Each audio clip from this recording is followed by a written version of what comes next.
بسم اللہ الرحمن الرحیم۔ السلام علیکم ورحمۃ اللہ وبرکاتہ۔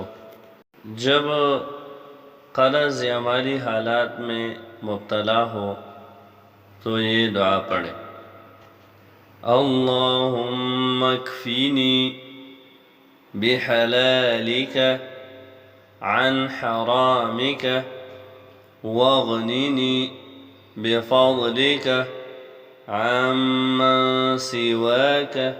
اے اللہ، حرام مال سے بچاتے ہوئے اپنے حلال کے ذریعے تو میری کفایت فرما، اور اپنے فضل کے ذریعے تو مجھے اپنے غیر سے بے نیاز کر دے۔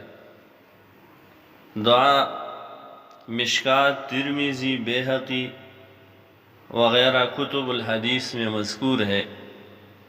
تو اگر کوئی سخت حالات میں، مالی تنگی میں یا قرضہ جات کی وقت میں اس کی کثرت کرے تو انشاءاللہ اللہ رب العزت اپنے فضل سے اس کو بے نیاز کر دے گا۔